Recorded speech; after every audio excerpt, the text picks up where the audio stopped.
Welcome to Vent with Michelle Malkin. On the front burner today, Gwynneth Paltrow's anti-American theater. Gwynneth Paltrow is literally a product of America's entertainment industry. The daughter of actor Bruce Paltrow and actress Blythe Danner, Gwynneth has spent her entire life either in or around movies. Films like Great Expectations and Shakespeare in Love have made her rich and famous, and America has rewarded her spare talents with a lavish lifestyle and an Oscar. These days, Gwynneth spends half her time in England with moonbat husband Chris Martin of Coldplay and their 2 young children. Last week, a Portuguese newspaper quoted her slamming America, the land that made her a global household name.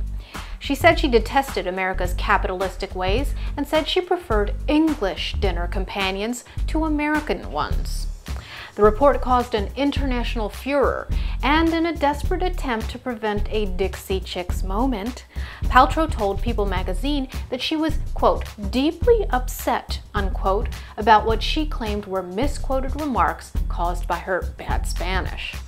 She said she would never, ever have called the British more intelligent and civilized than the Americans. The problem is, Paltrow has a plenty long history of disparaging her native country in perfect English. Today, Hot Air TV presents the greatest moments of Gwynnie's America-bashing career.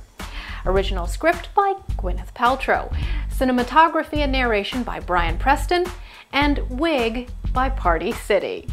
In January 2006, the British newspaper The Guardian quoted Paltrow snubbing America in nearly identical language.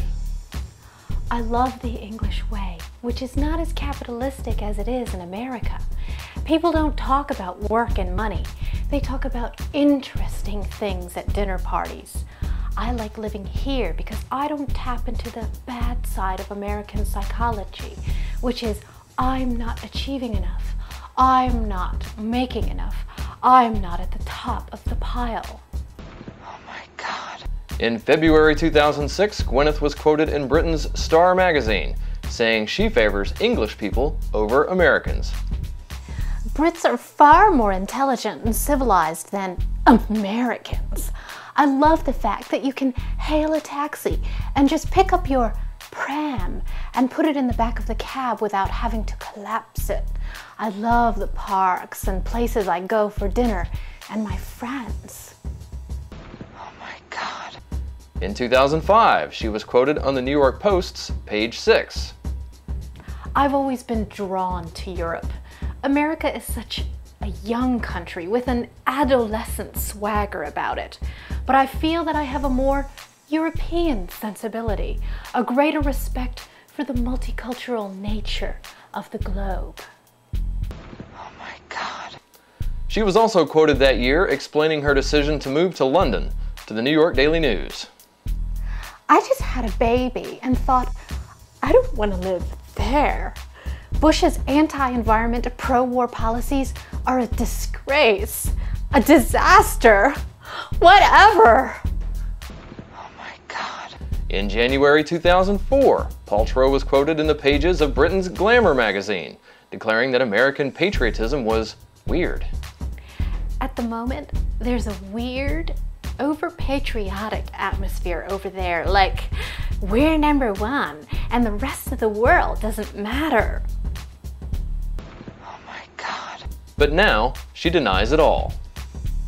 First of all, I feel so lucky to be an American. When you look at the rest of the world, we're so lucky. I feel so proud to be American. I felt so upset to be completely misconstrued, and I never, ever would have said that. Oh my God. We think it's time to close the curtain on Gwyneth's snitty and tiresome little anti-American act. Exit stage left. Permanently. Till next Vent, I'm Michelle Malkin for Hot Air.